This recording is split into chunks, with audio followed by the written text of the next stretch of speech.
What's going on, you guys? Welcome back to the SFS channel. My name is Gavin, and today I've got some Week 13 lineup advice for you guys with my top 5 running backs to go out and give the start to this week that can go out and push your teams over the edge to win your fantasy weeks. Before I get into today's episode, make sure each and every single one of you guys has gone down and hit the subscribe button to my channel and turn that bell on so you guys are notified whenever I come out with a new video. We are closing in on that 1,000 subscriber marker, and remember, once I get to that mark, I'm going to be giving away 10 free draft guides for the 2021 season out of my appreciation for all of you guys' support here for the channel. So thank you guys so much for that. Let's not waste any more time. Let's hit the intro and get into my top 5 running backs to start in Week 13.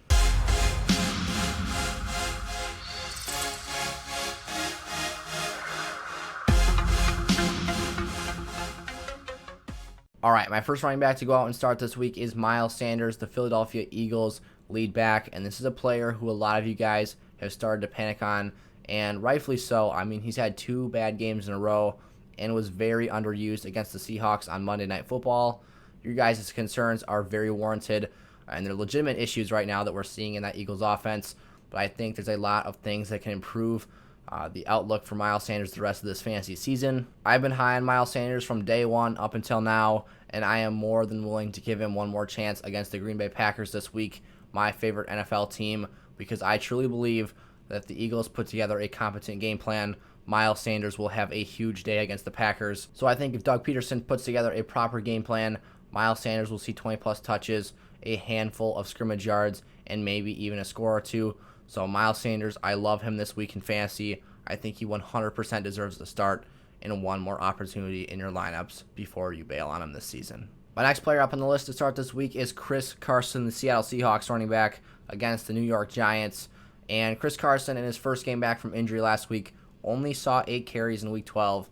But going forward, I expect him to be more heavily utilized in that offense and used more as a workhorse running back.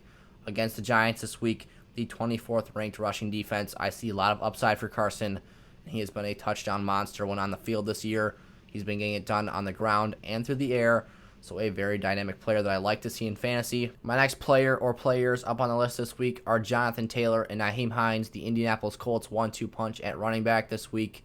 Jonathan Taylor for me is a little bit more of a standard play, and Nyheim Hines is my PPR play for this week. But against the Houston Texans, the 30th ranked defense against the run in fantasy football, I think Jonathan Taylor and Hines have a great opportunity to produce very nice numbers. I expect each of these guys to get between 12 and 15 touches on the air and through the ground. I'm expecting Taylor's work to come a little bit more on the ground. That's why I have him projected as more of a standard play.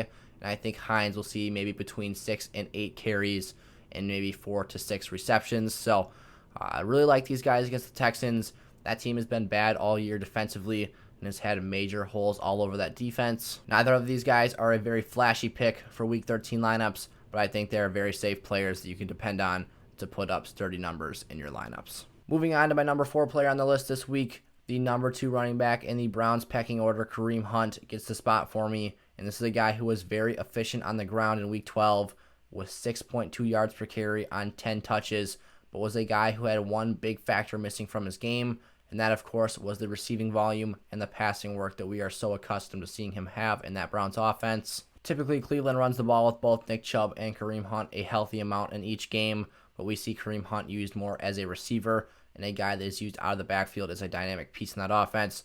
But we didn't see him catch a single pass last week, and I think against a very paper-thin Titans defense that has been bad both against running backs on the ground and through the air. We saw Nyheim Hines torch them last week on his receptions, so I think that bodes well for Kareem Hunt this week. He's got some very nice upside. I like him as a safe floor play as well. Go give the start to Kareem Hunt this week. I think he'll be a dependable option in both scoring formats and a high upside play in PPR formats as well. And my final must-start running back for Week 13 is David Montgomery, the Chicago Bears lead back. And this is a guy in Week 12 against a bottom 2 rushing defense in the Green Bay Packers. I wasn't even excited about starting. I thought that Bears line was so bad.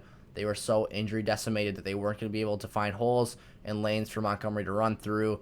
And David Montgomery proved me wrong. He showed that in good matchups against bad running defenses, he can still get it done regardless of blocking, and he was able to find some explosive plays and get in the end zone against the Packers. So this week against the even worse rated Lions, the bottom unit in the NFL against the run, I trust David Montgomery to have similar numbers this week. We might not see him have quite of a massive day as he did against the Packers in Week 12, where he had 11 carries for 103 yards and averaged over 9.6 yards per carry, but I still expect him to have a lot of volume in this game. I expect him to be very effective and a very safe play in lineups. I love him in standard leagues this week. I think he's even got some nice value in PPR.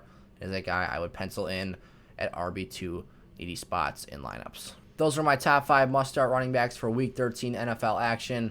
As always, thank you guys so much for watching, and if you enjoyed today's video, make sure to like, comment, and subscribe to the channel, and turn that bell on so you guys are notified whenever I come out with a new video. Again, you guys, thank you so much for the support and the continued growth we've seen here on the SFS channel. As always, all questions are welcome in the comment section down below, and I'll do my best to answer each and every single one of you guys. So until next time, I'll see you all later. Peace out.